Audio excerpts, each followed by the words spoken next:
یہ وہی سورہ فاتحہ ہے جس کی خبر خدا تعالیٰ کے انبیاء میں سے ایک نبی نے دی، یعنی اس سورت کی خبر اللہ تعالیٰ نے جتنے انبیاء بھیجے ہیں ان میں سے ایک نبی نے پہلے ہی دے دی تھی، اس سورت کے بارے میں بتایا تھا۔ اس نبی نے کہا کہ میں نے ایک قوی فرشتہ دیکھا، یعنی ایک نبی نے یہ بتایا، یہ خبر دی اللہ تعالیٰ سے اطلاع پا کے کہ اس نبی نے ایک قوی فرشتہ دیکھا۔ قوی کا مطلب طاقتور، ایک فرشتہ دیکھا جو بہت طاقتور تھا، جو آسمان سے اترا۔ اس کے ہاتھ میں سورہ فاتحہ ایک چھوٹی سی کتاب کی شکل میں تھی، اور خدائے قادر کے حکم سے اس کا دایاں پاؤں سمندر پر اور بایاں پاؤں خشکی پر پڑا۔ ایک قوی فرشتہ، طاقتور فرشتہ اس نے دیکھا جو آسمان سے اترا، اس کے ہاتھ میں سورہ فاتحہ ایک چھوٹی سی کتاب کی شکل میں تھی، اور اللہ تعالیٰ کے حکم سے اس کا دایاں پاؤں سمندر پر اور بایاں پاؤں خشکی پر پڑا، اور وہ شیر کے غرانے کی مانند بلند آواز میں پکارا۔ اس کی آواز سے 7 گرجیں پیدا ہوئیں، یعنی وہ شیر کی طرح غرایا، اور جب وہ اس طرح غرایا تو اس کی آواز سے کیا ہوا؟ 7 گرجدار آوازیں، 7 گرجیں پیدا ہوئیں، گرجدار آوازیں، جن میں سے ہر ایک میں ایک مخصوص کلام سنائی دیا، ہر ایک میں سے ایک جملہ سنائی دیا، اور کہا گیا کہ ان گرجوں میں سے پیدا ہونے والے کلمات کو سر بے مہر کر دے اور انہیں مت لکھ۔ ٹھیک ہے، وہ 7 کلمات کیا تھے؟ خدائے مہربان نے ایسا ہی فرمایا، اور نازل ہونے والے فرشتہ نے اس زندہ خدا کی قسم کھا کر، جس کے نور سے سمندروں اور آبادیوں کو روشن کیا ہے، کہا ہے کہ اس مسیح موت کے زمانے کے بعد اس شان و مرتبہ کا زمانہ نہیں آئے گا۔ اور مفسرین کا اس بات پر اتفاق ہے کہ یہ پیشگوئی مسیح موعود کے زمانے سے متعلق ہے۔ اب وہ زمانہ آ گیا، اور سورۃ فاتحہ کی 7 آیات سے وہ 7 آوازیں ظاہر ہو گئیں، اور یہ زمانہ نیکی اور ہدایت کے لحاظ سے آخری زمانہ ہے۔ سورۃ فاتحہ کی 7 آیتیں ہیں، اور 7 ہی کلمات۔ نبی نے جو کوئی فرشتہ دیکھا، اس نے 7 گرجدار آوازوں سے، ہر ایک سے ایک کلمے کی آواز آ رہی تھی، یعنی ایک آیت کا بیان کوئی ہو رہا ہوگا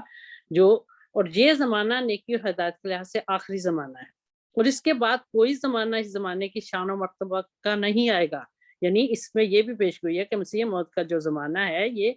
اس سے زیادہ شان و مرتبے کا اور کوئی زمانہ نہیں آئے گا۔ جب ہم اس دنیا سے رخصت ہو جائیں گے تو پھر ہمارے بعد قیامت تک کوئی اور مسیح نہیں آئے گا، نہ ہی کوئی آسمان سے اترے گا اور نہ ہی کوئی غار سے نکلے گا، سوائے اس موعود لڑکے کے جس کے بارے میں پہلے سے میرے رب کے کلام میں ذکر آ چکا ہے۔ یہی بات سچ ہے کہ اللہ تعالیٰ کی طرف سے جو مسیح موعود آنے والا تھا وہ آ گیا، اور زمین و آسمان اس پر گواہی دے رہے ہیں، لیکن تم اس گواہی کی طرف بالکل توجہ نہیں کرتے۔ تم عنقریب وقت نکل جانے کے بعد مجھے ضرور یاد کرو گے۔ سعادت مند وہی شخص ہے جس نے اس وقت کو پایا اور اس کو غفلت میں ضائع نہ کیا۔ سورۃ فاتحہ کا دوسرا نام سورۃ الحمد، ایک تو پہلا نام سورۃ الفاتحہ ہے، اور دوسرا نام جو ہے الحمد ہے۔ سورۃ فاتحہ کے اور نام بھی ہیں، جن میں سے ایک سورۃ الحمد بھی ہے، کیونکہ یہ سورت ہمارے رب اعلیٰ کی حمد سے شروع ہوتی ہے، اللہ تعالیٰ کی تعریف سے۔ سورۃ فاتحہ کا تیسرا نام ام القرآن ہے، اور سورۃ فاتحہ کا ایک نام ام القرآن بھی ہے کیونکہ وہ تمام قرآنی، کا مطلب ہوتا ہے ماں، کیونکہ وہ تمام قرآنی مطالب پر احسن پرائے میں حاوی ہے، اور اس نے سیپ کی طرح قرآن کریم کے جواہرات اور موتیوں کو اپنے اندر لیا ہوا ہے، اور یہ صورت علم و عرفان کے پرندوں کے لیے گھونسلوں کی مانند بن گئی ہے۔ یعنی پرندے کون ہیں؟ ہم لوگ ہی ہیں جو علم و عرفان تلاش کر رہے ہیں ہم اس کے اندر سے، تو یہ صورت جو ہے گھونسلے کی طرح ہے۔ یاد رہے کہ قرآن مجید میں انسانوں کی رہنمائی کے لیے 4 مضامین بیان کیے گئے ہیں، پورے قرآن شریف میں انسانوں کی رہنمائی کے لیے 4 مضامین بیان کیے گئے ہیں۔ نمبر 1 علم مبدا، علم معاد، نمبر 2 یعنی دنیا کا علم، آخرت کا علم، نمبر 3 علم نبوت، نمبر 4 علم توحید، ذات و صفات اور لا ریب، یعنی اللہ تعالیٰ کی ذات اللہ تعالیٰ کی ذات کا، اس کی صفات کا علم اور اس کے لا ریب، یہ چاروں علوم سورہ فاتحہ میں موجود ہیں۔ یعنی سورہ فاتحہ بیسیکلی پورے قرآن مجید کا خلاصہ ہے، اور یہ علوم اکثر علماء امت کے سینوں میں زندہ درگور کی حیثیت رکھتے ہیں. یعنی یہ 4 علوم کا قرآن مجید میں یہ چاروں علوم جو بیان ہوئے ہیں یہ سارے سورہ فاتحہ میں موجود ہے. تو حضرت مسیح علیہ السلام فرماتے ہیں کہ امت کے جو علماء ہیں ان میں یہ زندہ درگور کی حیثیت سے ان کے دلوں میں ان کے سینوں میں رکھتے ہیں. حقیقت ان کی حیثیت یہ ہے کیونکہ وہ لوگ سورہ فاتحہ کو پڑھتے تو ہیں لیکن وہ ان کے حلق سے نیچے نہیں اترتی اور وہ اس کی ان 7 نہروں کو پوری طرح جاری نہیں کرتے. یعنی یہ جو 7 ورسز ہیں سورہ فاتحہ کے، یہ 7 نہریں ہیں، وہ ان کو یعنی ان کے مطالب میں نہیں گھستے، ان کو دیکھتے نہیں کہ ان کا کتنی ان میں وہ طاقت ہے، کیا بیان اللہ تعالیٰ نے اس میں کیا ہو ان کے اندر، تاکہ وہ خود بھی اور دوسرے لوگ بھی ان سے فائدہ اٹھائیں. بلکہ وہ فاجر لوگوں کی سی زندگی بسر کرتے ہیں. فاجر کا مطلب جو کیا کہتے ہیں علم و عرف سے دور لوگ ہوتے ہیں ان کی طرح. سورہ فاتحہ کا چوتھا نام ام الکتاب، اس کا ساری کتابوں کی ماں. ام القرآن تھا ایک نام بتایا، اب ام الکتاب، اس کا نام ام الکتاب بھی ہے. قرآن شریف کی تمام کا اس میں خلاصہ تر موجود ہے. ام الکتاب سورہ کا نام ام الکتاب رکھنے کی یہ وجہ بھی ہو سکتی ہے کہ امور روحانیہ کے بارے میں اس میں کامل تعلیم موجود ہے، کیونکہ سالکوں کا سلوک اس وقت تک پورا نہیں ہوتا جب تک کہ ان کے دلوں پر ربوبیت کی کی ذلت غالب نہ آ جائے. ربوبیت کی عزت یعنی خدا تعالیٰ، رب سے ربوبیت، اس کی عزت، عبودیت، عبد کہتے ہیں بندے کو. انسان کی ذلت غالب نہ آ جائے. اس امر میں خدائے واحد و یگانہ کی طرف سے نازل شدہ سورہ فاتحہ جیسا رہنما اور کہیں نہیں پاؤ گے. کیا تم دیکھتے نہیں کہ اس نے کس طرح الحمدللہ رب العالمین سے لے کر مالک یوم الدین تک کے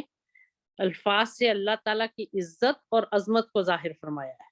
پھر ایاک نعبد و ایاک نستعین کہہ کر بندے کی عجز اور کمزوری کو ظاہر کیا ہے. جب ہم یہ کہتے ہیں کہ اے خدا خاص ہم تیری ہی عبادت کرتے ہیں اور خاص تجھی سے ہم مدد چاہتے ہیں، تو انسان کی ایک عاجزی اور ایک کمزوری اس سے ظاہر ہوتی ہے جو خدا تعالیٰ سے ہی مدد مانگ رہا ہے. پھر یہ بھی ممکن ہے کہ اس صورت کو ام الکتاب اس امر کے پیش نظر کہا گیا ہو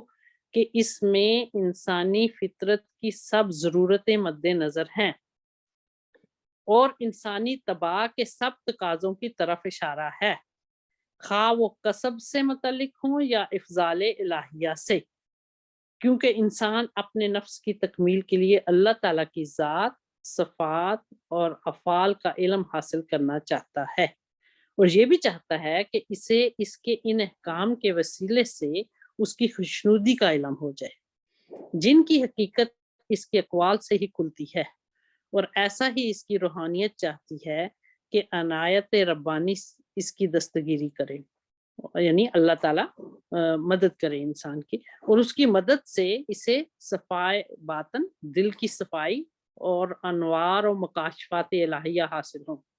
اور یہ سورہ کریمہ ان سب مطالب پر مشتمل ہے، بلکہ یہ سورہ اپنے حسن بیان سے دلوں کو مو لینے والی ہے. سورۃ فاتحہ کا 5واں السبع المثانی، یہ بھی اس کا مطلب ہے کہ اس میں جو 7 آیتیں ہیں اسی سے یہ بھی مراد ہے. اس سورت کے ناموں میں سے ایک نام سبع مثانی ہے، اور اس نام کی وجہ یہ ہے کہ اس سورت کے 2 حصے ہیں. اس کا ایک حصہ بندے کی طرف سے خدا کی ثنا، یعنی انسان کی طرف سے اس سورت کے 2 حصے ہیں. ایک حصے میں سورہ فاتحہ کے ایک حصے میں انسان کی طرف سے خدا تعالیٰ کی حمد و ثنا ہے، اس کی تعریف کی گئی ہے، اور دوسرا نصف حصہ جو ہے وہ فانی انسان کے لیے خدا تعالیٰ کی عطا اور بخشش پر مشتمل ہے. بعض علماء کے نزدیک اس کا نام السبع المثانی اس لیے ہے کہ یہ سورہ تمام کتب الہیہ میں امتیازی شان رکھتی ہے، اور اس کی مانند کوئی سورت تورات یا انجیل یا دوسرے صحف انبیاء میں نہیں پائی جاتی. کہ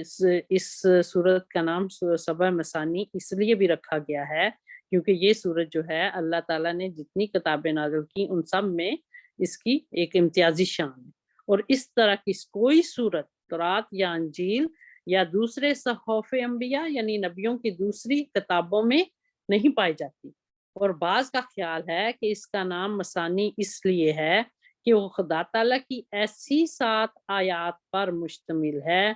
کہ ان میں سے ہر آیت کی قرات قرآن عظیم کے 7ویں حصے کی قرات کے برابر ہے، یعنی اگر ہم ایک آیت پڑھتے ہیں تو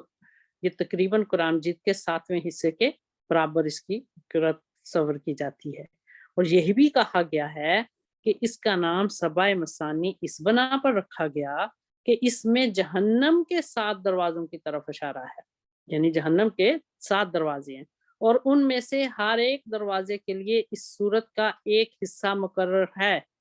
جو خدائے رحمان کے اذن سے، اللہ تعالیٰ کے حکم سے، اذن کہتے ہیں حکم کو، جہنم کے شعلوں کو دور کرتا ہے۔ جب پڑھتے ہیں تو اگر جہنم کے 7 دروازے ہیں تو اس کے 7 ورسز پڑھنے سے اللہ تعالیٰ کے حکم سے جہنم کے شعلے جو ہیں وہ اللہ تعالیٰ دور کر دیتا ہے، ان کو دور کر دیتا ہے۔ پس جو شخص جہنم کے ان 7 دروازوں سے محفوظ گزرنا چاہتا ہے اسے لازم ہے کہ وہ اس سورہ کی 7 آیات کے حصار میں داخل ہو۔ حصار کہتے ہیں قلعے کو، کہ اگر کوئی چاہتا ہے کہ جہنم سے بچے تو اسے چاہیے کہ اس سورہ الفاتحہ کی جو 7 آیات ہیں ان کے قلعے میں داخل ہو، ان سے دلی لگاؤ رکھے، ان پر عمل کرنے کے لیے خدا قدیر سے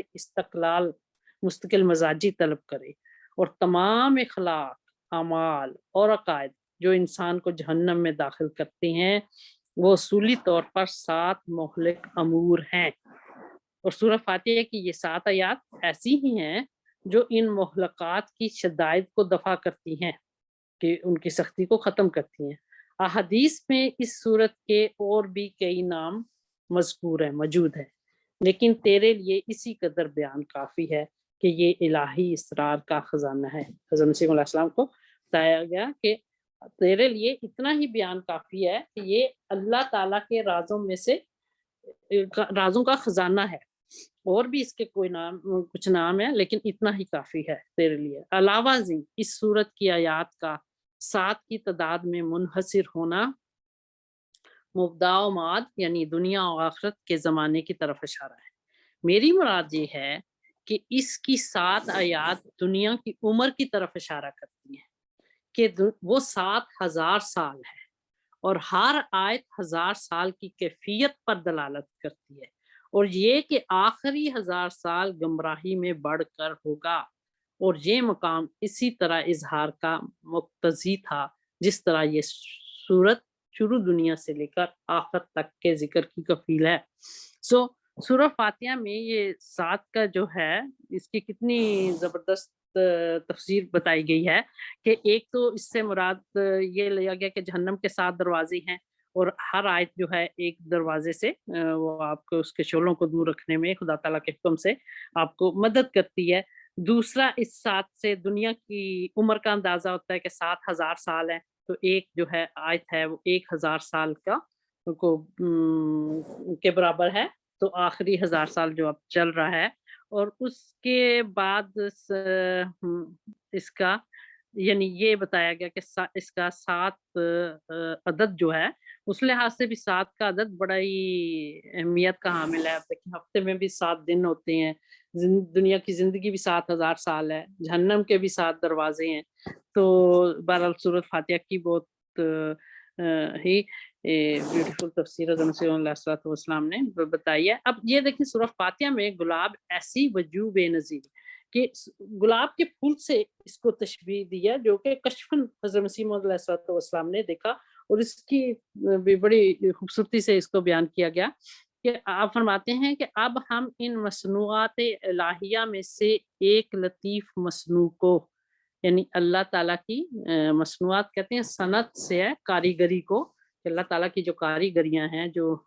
تخلیق ہے اللہ تعالیٰ کی، اس کاریگری میں سے ایک مصنوع کے ایک صنعت کو، مثلا گلاب کا پھول جو ہے، اس کو ہم بطور مثال قرار دے کر اس کے وہ عجائبات ظاہری و باطنی لکھتے ہیں کہ گلاب کے پھول کے وہ عجائبات اس کے اندر جو ظاہری اس کے عجائبات ہیں، جو ظاہری اس کی خوبیاں ہیں، اور باطنی جو ہیں وہ بتانا چاہ رہے ہیں، جن کی روح سے وہ ایسی حالت پر تسلیم کیا گیا ہے، یعنی گلاب کا پھول جو ہے اس کے اندر جتنے عجائبات ہیں، ظاہری لحاظ سے بھی اور باطنی لحاظ سے بھی اس کے اندر جتنی خوبیاں ہیں، وہ ایسی اعلیٰ حالت پر ہے کہ اس کی نظیر بنانے سے انسانی طاقتیں عاجز ہیں، کہ اس کی مثال اس جیسا کوئی اور پھول بنانے سے انسان میں طاقت نہیں ہے۔ اور پھر اس بات کو ثابت کر کے دکھلائیں گے، یعنی حضرت مسیح مولا صاحب بتانا چاہ رہے ہیں کہ میں یہ بھی ثابت کر کے ہم دکھلائیں گے کہ ان سب عجائبات سے سورہ فاتحہ کے عجائبات اور کمالات ہم وزن ہیں۔ یہ اسی طرح ہیں جس طرح سورہ فاتحہ کے عجائبات اور کمالات ہیں گلاب کے پھول میں، اور یہ کس طرح ظاہری لحاظ سے بھی اور باطنی لحاظ سے بھی، بلکہ ان عجائبات کا پلہ بھاری ہے۔ اور اس مثال کے اختیار کرنے کا موجب یہ ہوا کہ ایک مرتبہ اس عاجز نے اپنی نظر کشفی میں سورہ فاتحہ کو دیکھا کہ ایک ورق پر لکھی ہوئی اس عاجز کے ہاتھ میں ہے، اور ایک ایسی خوبصورت اور دلکش شکل میں ہے کہ گویا وہ کاغذ جس پر سورہ فاتحہ لکھی ہوئی ہے سرخ سرخ اور ملائم گلاب کے پھولوں سے اس قدر لدا ہوا ہے کہ جس کا کچھ انتہا نہیں۔ اور جب یہ عاجز سورت کی کوئی ایک آیت پڑھتا ہے تو اس میں سے بہت سے گلاب کے پھول ایک خوش آواز کے ساتھ پرواز کر کے اوپر کی طرف اٹھتے ہیں، اور وہ پھول نہایت لطیف اور بڑے بڑے اور سندر اور تر و تازہ اور خوشبودار ہیں، جن کے اوپر چڑھنے کے وقت دل و دماغ نہایت معطر ہو جاتا ہے، خوشبودار ہو جاتا ہے، ایک عطر سے ہے معطر، اور ایک ایسا عالم مستی کا پیدا کرتا ہے کہ جو اپنی بے مثل لذتوں کی کشش سے، دنیا و مافیہ سے نہایت درجہ کی نفرت دلاتے ہیں۔ اس مکاشفہ سے معلوم ہوا کہ گلاب کے پھول کو سورہ فاتحہ کے ساتھ ایک روحانی مناسبت ہے۔ یعنی حضرت مسیح موعود علیہ السلام نے ایک کشف دیکھا، کشف میں سورہ فاتحہ ایک صفحے پر، ایک پیج پر، ایک ورق پر لکھی ہوئی دیکھی، جس میں وہ ایسی اس کی خوبصورت شکل تھی، ایسی دلکش کہتے ہیں جو دل کو لبھانے والی وہ شکل تھی، کہ گویا وہ ایک جس طرح گلاب کا پھول ہے، سرخ سرخ اور ملائم گلاب کے پھولوں کی طرح سورہ فاتحہ جو تھی ایک پیج پہ لکھی ہوئی تھی، اور اس کا جو ہی حضرت مسیح علیہ السلام فرماتے ہیں کہ میں کوئی ایک آیت پڑھتا ہوں تو اس میں سے بہت سے گلاب کے پھول جو ہیں ایک خوش آواز کے ساتھ، ایک بڑی پیاری سی آواز کے ساتھ وہ پرواز کر کے اوپر کی طرف اٹھتے ہیں، اور وہ پھول نہایت لطیف اور بڑے بڑے اور سندر، سندر بھی پیارے کو کہتے ہیں، اور تر و تازہ، فریش اور خوشبودار، جن میں خوشبو ہے، جن کے اوپر چڑھنے کے وقت دل و دماغ نہایت معطر ہو جاتا ہے، یعنی اتنی پیاری خوشبو، اتنے تازہ، اور ایک ایسا عالم مستی کا پیدا کرتے ہیں کہ انسان یعنی مستی کے عالم میں چل جاتا ہے، کہ جو اپنی بے مثل، جس کی مثال نہ ہو، لذتوں کی کشش سے دنیا مافیہ، اس دنیا سے نہایت درجہ کی نفرت دلاتے ہیں۔ یعنی اس کی ایک آیت پڑھتے ہیں اور یہ کیفیت طاری ہوتی تھی کہ دنیا معافیہ کی اس لذتوں سے ایک نفرت کسی کیفیت طاری ہوتی تھی۔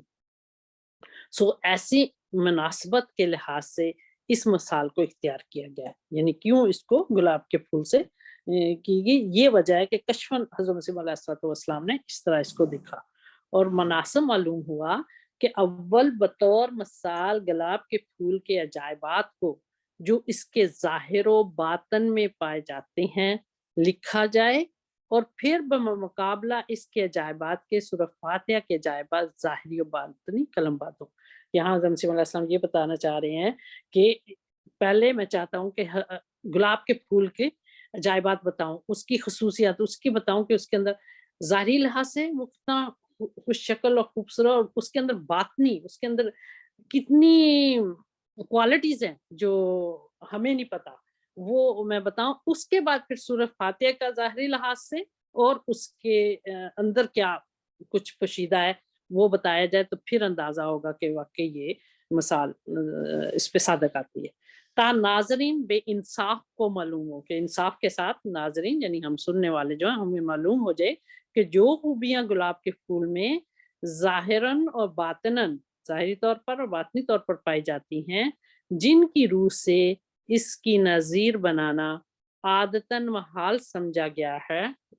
اسی طور پر اور اس سے بہتر خوبیاں سورہ فاتحہ میں موجود ہیں، یعنی اسی طریقے سے یا اس سے بھی بہتر، کہیں بہتر اس میں موجود ہیں، تا اس مثال کے لکھنے سے اشارہ کشفی پر بھی عمل ہو جائے، جو کشفن حضرت مسیح علیہ السلام نے دیکھا تھا۔ بس جاننا چاہیے کہ یہ امر ہر ایک عقل کے نزدیک بغیر کسی تردد اور توقف کے مسلم الثبوت ہے۔ حضرت مسیح علیہ السلام کے بعض الفاظ کافی مشکل ہوتے ہیں، اس لیے میں کوشش کرتی ہوں کہ بیچ میں تھوڑا سا اس کی وضاحت بھی کر دوں کہ ہر ایک جاننا چاہیے کہ ہر ایک عقل مند کے نزدیک یہ بات ثابت ہے، مسلم الثبوت ہے، ایک ثابت شدہ بات ہے کہ گلاب کا پھول بھی مثل اور مصنوعات الہیہ کی ایسی عمدہ خوبیاں اپنی ذات میں جمع رکھتا ہے کہ گلاب کا پھول جو ہے، جو ایسی اللہ تعالیٰ کی جتنی مصنوعات ہیں ان میں سے ایسی عمدہ خوبیاں اس کے اندر موجود ہیں جن کی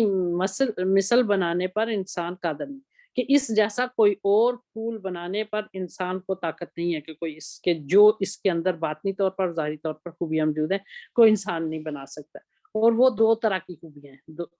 ایک وہ کہ جو اس کی ظاہری صورت میں پائی جاتی ہیں، اور وہ یہ ہے کہ اس کا رنگ نہایت خوشنما اور خوب ہے، بڑا خوبصورت ہے، اور اس کی خوشبو نہایت دل آرام اور دلکش ہے،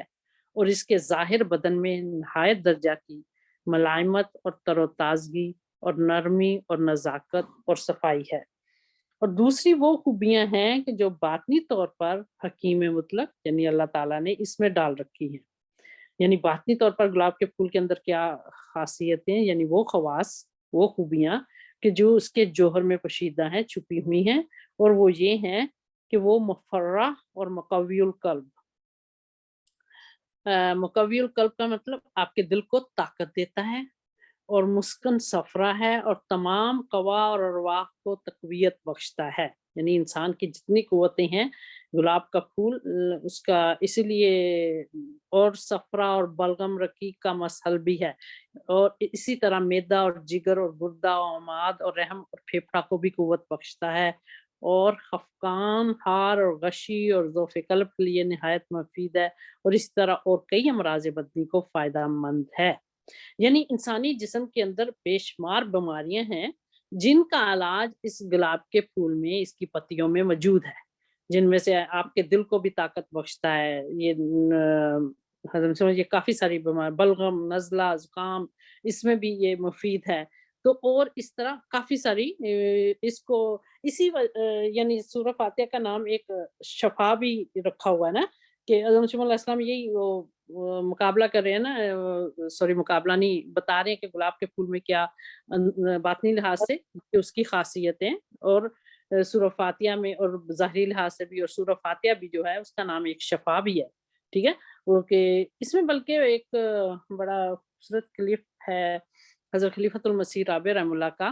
جو میں چاہوں گی کہ میں اگر وہ پلے کر دوں، آئی تھنک اسکرین شیئر کر رہی ہوں تو وہ ہو جائے گا، تو وہ اگر آپ سنیں گے کہ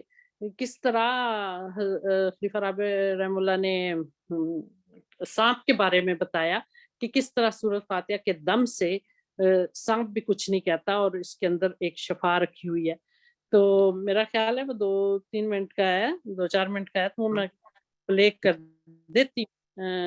سو لیٹس سی اف آپ لوگ سنیں تو اٹس ریئلی وہ سورہ فاتحہ سے ہی ریلیٹڈ ہے، اس وجہ سے میں چاہ رہی ہوں کہ یہ میں پلے کر حضور کے الفاظ میں آپ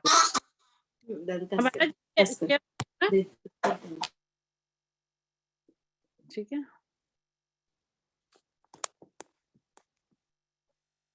اس نے پڑھ لیا کہ آپ کو سانپ میں بڑا دلچسپی ہے، جی دلچسپی ہے، تو وہ پوچھتا کہ یہ دلچسپی کیسے آپ میں پیدا ہوئی؟ سانپ کے متعلق ایک واقعہ گزرا ہے۔ ہمارے قادیان میں درویش ہوتے تھے فضل الہی صاحب، فضل الہی خان، ان کے والد سانپ کا خلاف دم دیا کرتے تھے، اور سورہ فاتحہ کا دم پڑھتے تھے، اور سانپ اگر کاٹے بھی تو اس نقصان کو نقصان ہی پہنچتا تھا۔ انہوں نے مجھے واقعہ سنایا کہ ایک پیر آیا کرتا تھا باہر سے، فقیر، وہ سانپ کا دم دیا کرتا تھا۔ میں نے اس سے پوچھا کہ میں دم لینا چاہتا ہوں، مگر شرط یہ ہے کہ ابھی سانپ منگوانا ہے جو یہاں کا سب سے زہریلا سانپ ہے، وہ مجھے کاٹے گا اور اگر میں مر گیا تو تمہارے سامنے مروں گا. تو اس نے کہا ٹھیک ہے. انہوں نے ایک چھوٹا سا سانپ ہوتا تھا بہت زہریلا, وہ بازار وہاں پکڑ لیا صحرا میں سے. وہ پکڑ کے جب اس نے دم کیا تو اپنے زور سے اس کو کٹوایا اپنے آپ کو. وہ کاٹتا نہیں تھا تو پھر اس کی دم مروڑی, پھر غصے میں آ کے اس نے دانت مارے اور دانت نکال لی ہے اور ان کو کچھ بھی نہیں ہوا. تو یہ واقعہ فضل اللہ صاحب سنایا کرتے تھے. تو میں نے ان سے کہا کہ مجھے بھی دم کرے, اور ان کو دم کے متعلق میں نے شرط رکھی. وقف جدید میں ہوتا تھا میں کہ آپ کے سامنے میں احمد نگر سے زہریلا سانپ منگواؤں گا, اور آپ مجھے دم کریں گے تو میں سانپ منگوا کے آپ کے سامنے جسم پہ اپنے پھیروں گا. تو آپ ذمہ دار ہیں؟ انہوں نے کہا ہاں میں ذمہ دار ہوں. انہوں نے مجھے دم کر دیا. احمد نگر سے ہم نے سانپ منگوایا. سانپ جب منگوایا تو اس کو میں نے اپنے اندر ڈال دیا, قمیض کے اندر پھرایا چاروں طرف. کچھ بھی نہیں کہتا تھا مجھے. جب میں اس پہ ہاتھ رکھتا تھا سر نیچے کر لیتا تھا. تو اس سے مجھے تجربہ ہوا کہ واقعتاً اس میں کوئی بات ہے. اور ایک اور بات یہ دیکھی کہ ایک دفعہ ہمارے مزدور جو تھے گندم کا کام کرنے والے, وہ ٹرالی میں گندم لادا کرتے تھے تو بھاگ گئے وہ سارے. میں نے پوچھا کیا ہوا ہے, تو انہوں نے کہا اس میں ایک سانپ چلا گیا ہے جو بڑا زہریلا ہے, ہم اس کے ہوتے ہوئے اب یہاں کام نہیں کر سکتے. میں نے کہا فکر نہ کریں, میں جاتا ہوں. اوپر چڑھا ٹرالی پہ اور ڈھونڈا سانپ کو, تو ایک جگہ سانپ بیٹھا ہوا تھا. میں نے اس پر انگوٹھا رکھ دیا, وہ آرام سے دبا رہا وہیں. اس کو اٹھایا اور اس کو مار دیا. تو سانپ کا مجھے تجربہ ذاتی طور پر ہوا ہے. پھر لوگ بہت سے آتے تھے جن کو سانپ نے کاٹا ہو, وہ مجھ سے آ کے دم کروایا کرتے تھے, اور اللہ کے فضل سے سارے ٹھیک ہو جاتے تھے, ایک بھی نہیں مرا ان میں سے. دم کیسے کرتے تھے؟ دم کیسے کرتے سورہ فاتحہ. اچھا, سورہ فاتحہ 7 دفعہ پڑھ کے تو پانی میں پھونک کے پانی پلا دیا کرتے تھے. جی یہ میں نے اس لیے پلے کیا خلیفہ رابع رحمہ اللہ کا کیونکہ یہ سورہ فاتحہ کے بارے میں ہی تھا. تو حضور بتا رہے ہیں کہ سورہ فاتحہ یعنی ایک شفا ہے, اور اس کا کتنا اثر ہے کہ آپ کو سانپ بھی کاٹ دے تو وہ بھی اس کا زہر بھی نہیں آپ کو اثر کرتا. تو اس کی خوبیاں یعنی کتنی ہیں انسان اندازہ ہی نہیں کر سکتا. ویسے بھی کہتے ہیں کہ سورہ فاتحہ پڑھ کے اگر کوئی بیمار بھی ہے تو پڑھ کے تو 7 دفعہ جیسے خلیفہ رابع رحمہ اللہ نے فرمایا کہ پانی کے گھونٹ میں یا پانی پہ پھونک مار کے وہ پانی پی لیں تو بیماری سے انسان کو اللہ تعالیٰ شفا دے دیتا ہے اور ہر چیز. اور اس میں اور بھی کتنی سوری نیما, یہ سر کے درد کے لیے بھی خلیفہ رابع نے بتایا تھا کہ سر کا درد بھی مجھے ایک جگہ پہ بہت شدید ہو گیا, میں نے سنا ہوا وہ بھی کلپ. تو اس میں بھی سر کے درد میں بھی اس کا نا بہت افاقہ ہو جاتا ہے 3 دفعہ پڑھنے سے یا 7 دفعہ پڑھنے سے. جزاک اللہ شیئر کرنے. تو اس وجہ سے بہرحال میں نے کیا تھا. تو ہم اب آگے چلتے ہیں کہ حضرت مسیح علیہ السلام بہرحال یہی بتا رہے ہیں.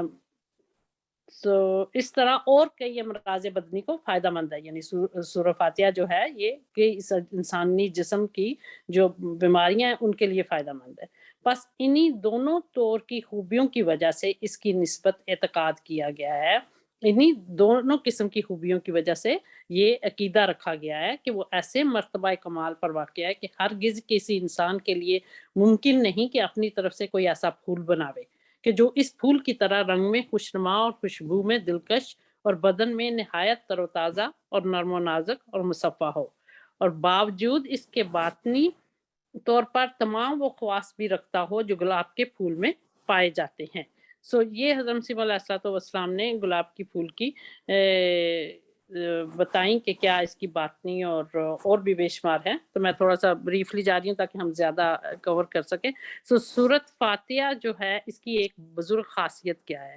یہ تو وہ وجوہ ہیں کہ جو سورۃ فاتحہ اور قرآن شریف میں ایسے طور سے پائی جاتی ہیں جن کو گلاب کے پھول کی وجوہ بے نظیری سے بکلی مطابقت ہے. یعنی گلاب کے پھول کی طرح بالکل مکمل طور پر مطابقت ہے. لیکن سورہ فاتحہ اور قرآن شریف میں ایک اور خاصہ بزرگ پایا جاتا ہے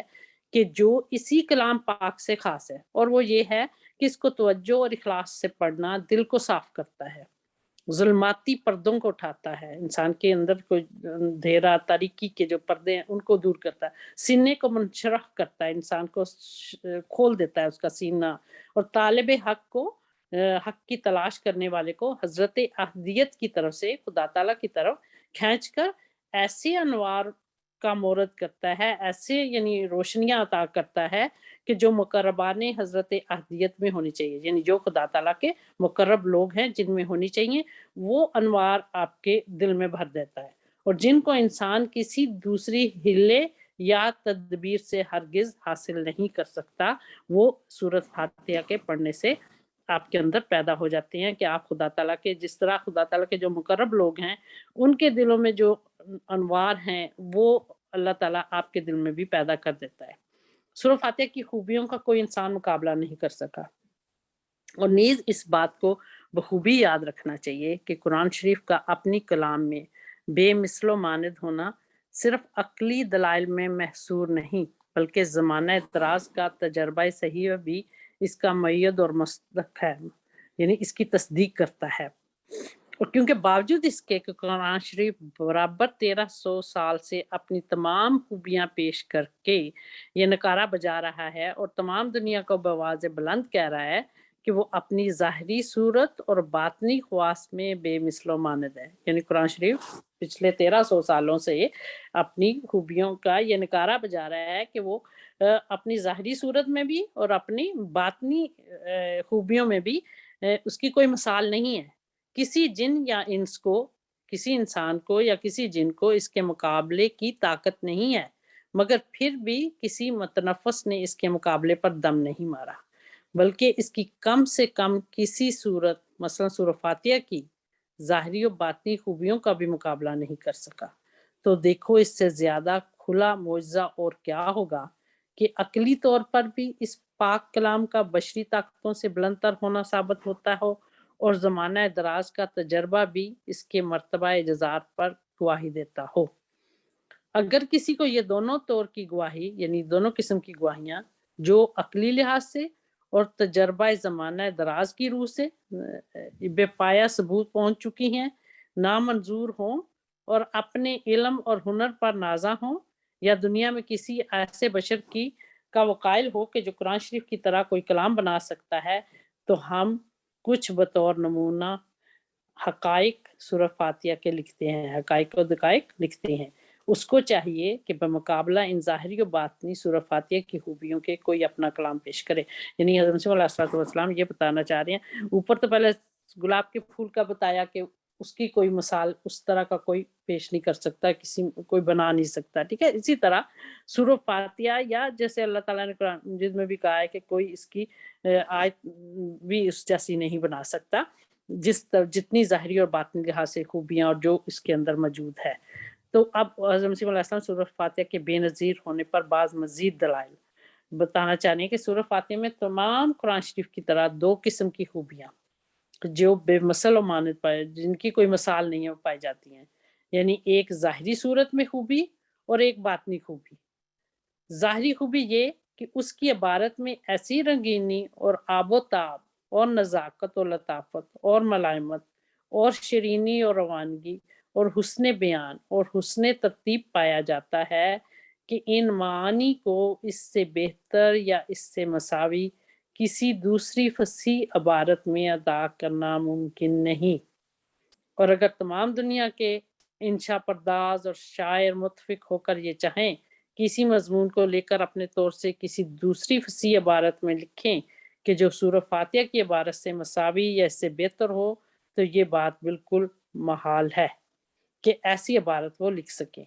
کیونکہ 1300 برس سے قرآن شریف تمام دنیا کے سامنے اپنی بے نظیری کا دعویٰ پیش کر رہا ہے. اگر ممکن ہوتا تو البتہ کوئی مخالف اس کا معارضہ کر کے دکھلاتا،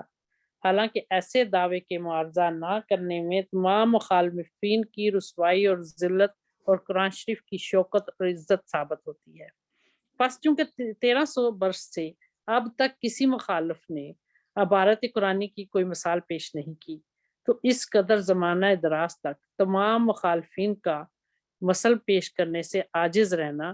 اور اپنی نسبت ان تمام رسوائیوں اور ندامتوں اور لعنتوں کو روا رکھنا کہ جو جھوٹوں اور لاجواب رہنے والوں کی طرف عائد ہوتی ہیں، صریح اس بات پر دلیل ہے کہ فی الحقیقت ان کی علمی طاقت مقابلے سے عاجز رہی۔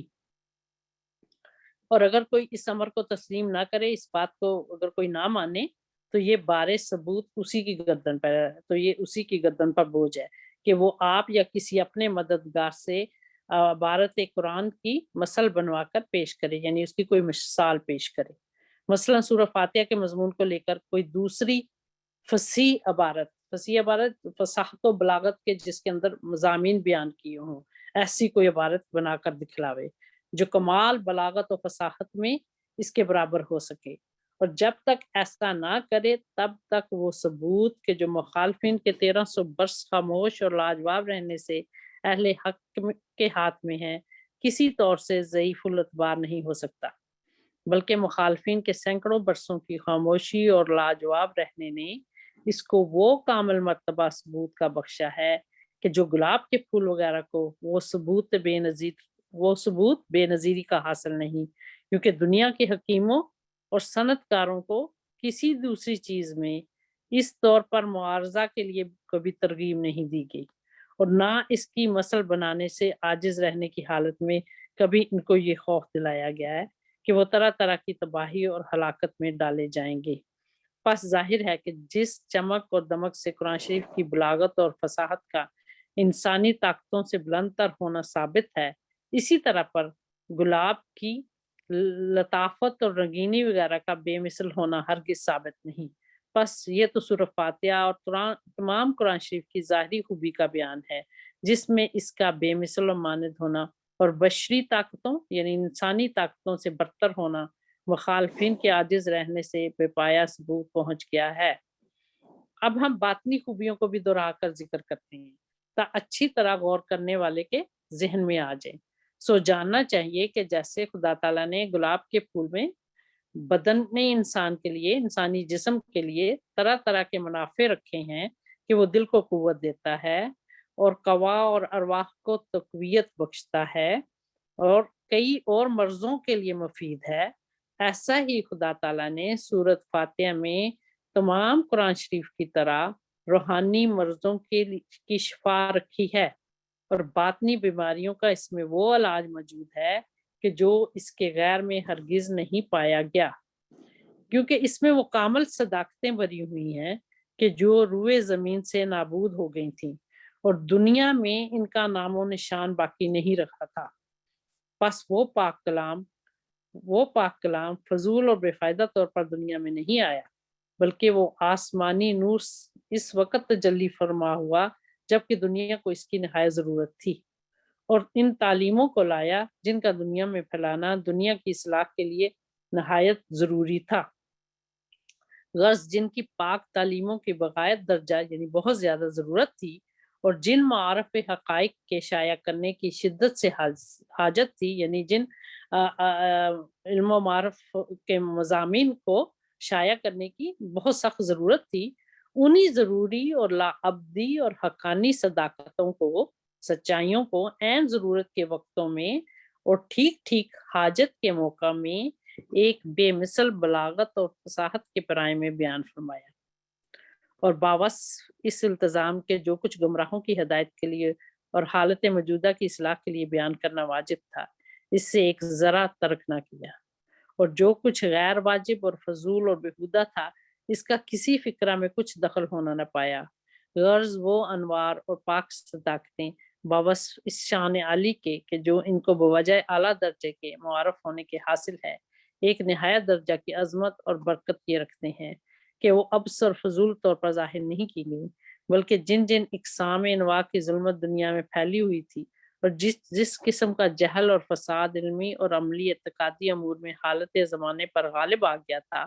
اس ہر ایک قسم کے فساد کے مقابلے پر پورے زور سے ان سب ظلمتوں کو اٹھانے کے لیے اور روشنی کو پھیلانے کے لیے عین ضروری وقت پر باران رحمت یعنی رحمت کی بارش کی طرح ان صداقتوں کو دنیا میں ظاہر کیا گیا، اور حقیقت میں وہ باران رحمت ہی تھا، وہ رحمت کی بارش ہی تھی کہ سخت پیاسوں کی جان رکھنے کے لیے آسمان سے اترا، اور دنیا کی روحانی حیات، روحانی زندگی اسی بات پر موقوف تھی کہ وہ آب حیات نازل ہوا، وہ زندگی کا پانی نازل ہوا، آب حیات، اور کوئی قطرہ اس کا ایسا نہ تھا کہ کسی موجود الوقت بیماری کی دوا نہ ہو، اور حالت موجودہ زمانہ نے 100 سال تک اپنی معمولی گمراہی پر رہ کر یہ ثابت کر دیا تھا کہ وہ ان بیماریوں کے علاج کو خود بخود بغیر اترنے اس نور کے حاصل نہیں کر سکتا، اور نہ اپنی ظلمت کو آپ اٹھا سکتا ہے، بلکہ ایک آسمانی نور کا محتاج ہے کہ جو اپنی سچائی کی شعاؤں سے دنیا کو روشن کرے اور ان کو دکھاوے جنہوں نے کبھی نہیں دیکھا، اور ان کو سمجھاوے جنہوں نے کبھی نہیں سمجھا۔ اس آسمانی نور نے دنیا میں آ کر صرف یہی کام نہیں کیا کہ ایسے معارف حق کا ضرور پیش کیے جن کا صفحہ زمین پر نشان باقی نہیں رہا تھا، بلکہ اپنے روحانی خاصہ کے زور سے ان جواہر حق اور حکمت کو بہت سے سینوں میں بھر دیا، اور بہت سے دلوں کو اپنے دلربا چہرے کی طرف کھینچ لایا، اور اپنی قوی تاثیر سے بہتوں کو اعلیٰ مقام تک پہنچایا۔ اب یہ دونوں قسم کی خوبیاں کہ جو سورہ فاتحہ اور تمام قرآن مجید میں پائی جاتی ہیں، کلام الہی کی بے نظیری ثابت کرنے کے لیے ایسے روشن دلائل ہیں کہ جیسی وہ خوبیاں جو گلاب کے پھول میں سب کے نزدیک انسانی طاقتوں سے اعلیٰ تسلیم کی گئی ہیں، بلکہ سچ تو یہ ہے کہ جس قدر یہ خوبیاں بدیہی طور پر یعنی ظاہری طور پر عادت سے خارج اور طاقت انسانی سے باہر ہیں، اس شان کی خوبیاں گلاب کے پھول میں ہرگز نہیں پائی جاتی۔ ان خوبیوں کی عظمت اور شوکت بے نظیری اس وقت کھلتی ہے جب انسان سب کو من حیث الاجتماع اپنے خیال میں لاوے اور اس اجتماعی حیات پر غور و تدبر سے نظر ڈالے۔ مثلاً اول اس بات کے تصور کرنے سے کہ ایک کلام کی عبارت ایسے اعلیٰ درجے کی فصیح و بلیغ اور شیریں اور سلیس، آسان اور خوش طرز اور رنگین ہو کہ اگر کوئی انسان کوئی ایسی عبارت اپنی طرف سے بنانا چاہے کہ جو بتمام و کمال انہی معنوں پر مشتمل ہو کہ جو اس بلیغ کلام میں پائی جاتی ہیں، تو ہرگز ممکن نہ ہو کہ وہ انسانی عبارت اس پایہ بلاغت اور رنگینی کو پہنچ سکے۔ پھر ساتھ ہی یہ دوسرا تصور کرنے سے کہ اس عبارت کا مضمون ایسے حقائق دقائق پر مشتمل ہو کہ جو فی الحقیقت اعلیٰ درجے کی صداقتیں ہوں، اور کوئی فقرہ اور کوئی لفظ اور کوئی حرف ایسا نہ ہو کہ جو حکیمانہ بیان پر مبنی نہ ہو، یعنی ہر سورہ فاتحہ کا فقرہ، ہر حرف، ہر لفظ جو ہے اس میں حکمت کی باتیں بتائی گئی ہیں، اس میں وزڈم ہے۔ پھر ساتھ ہی یہ تیسرا تصور کرنے سے کہ وہ صداقتیں، وہ سچائیاں ایسی ہوں کہ حالت موجودہ زمانہ کو ان کی نہایت ضرورت ہو۔ پھر ساتھ ہی یہ چوتھا تصور کرنے سے کہ وہ صداقتیں ایسی بے مثل و مانند ہوں کہ کسی حکیم یا فلسفی کا پتہ نہ مل سکے کہ ان صداقتوں کو اپنی نظر اور فکر سے دریافت کرنے والا ہو چکا ہو۔ پھر ساتھ ہی یہ پانچواں تصور کرنے سے کہ جس زمانے میں وہ صداقتیں ظاہر ہوئی ہوں ایک تازہ نعمت کی طرح ظاہر ہوئی ہوں، اور اس زمانے کے لوگ ان کے ظہور سے پہلے اس راہ راست سے بکلی بے خبر ہوں۔ پھر ساتھ ہی یہ چھٹا تصور کرنے سے کہ اس کلام میں ایک آسمانی برکت بھی ثابت ہو کہ جو اس کی مطابق سے یعنی طالب حق کو خدا تعالیٰ کے ساتھ ایک سچا پیوند اور ایک حقیقی انس پیدا ہو جائے، ایک حقیقی اس کے اندر خدا تعالیٰ سے محبت پیدا ہو جائے، ایک جوڑ پیدا ہو جائے، اور وہ انوار اس میں چمکنے لگیں کہ جو مردان خدا، جو خدا کے بندے ہوتے ہیں، ان میں چمکنے چاہیے۔ یہ کل مجموعی ایک ایسی حالت میں معلوم ہوتا ہے کہ عقل سلیم بلا توقف و تردد حکم دیتی ہے کہ بشری کلام کا ان تمام مراتب کاملہ پر مشتمل ہونا محال ہے، اور بلا شبہ ان تمام فضائل ظاہری باطنی کو بے نظر یکجائی دیکھنے سے ایک رعبناک حالت ان میں پائی جاتی ہے کہ جو عقل مند کو اس بات کا یقین دلاتی ہے کہ ان تمام مجموعی انسانی طاقتوں سے انجام پذیر ہونا عقل سے باہر ہے، اور ایسی رعبناک حالت گلاب کے پھول میں ہرگز پائی نہیں جاتی، کیونکہ قرآن شریف میں یہ خصوصیت زیادہ ہے کہ اس کی صفات مذکورہ کو جو کہ بے نظیری کا مدار ہے نہایت بدیہی ثبوت ہے، اور اسی وجہ سے جب معارض کو معلوم ہوتا ہے کہ اس کا ایک حرف بھی ایسے موقع پر نہیں رکھا گیا جو حکمت و مسلط سے دور ہو، اور اس کا ایک فقرہ بھی ایسا نہیں کہ جو زمانے کی اصلاح کے لیے اشد ضروری نہ ہو، پھر بلاغت کا یہ کمال کہ ہرگز ممکن ہی نہیں کہ اس کی ایک سطر کی عبارت تبدیل کر کے بجائے اس کے کوئی دوسری عبارت لکھ سکیں، تو ان بدیہی کمالات کے مشاہدہ کرنے سے، ان ظاہری کمالات کو مشاہدہ کرنے سے معارض کے دل پر ایک بزرگ روب پڑ جاتا ہے۔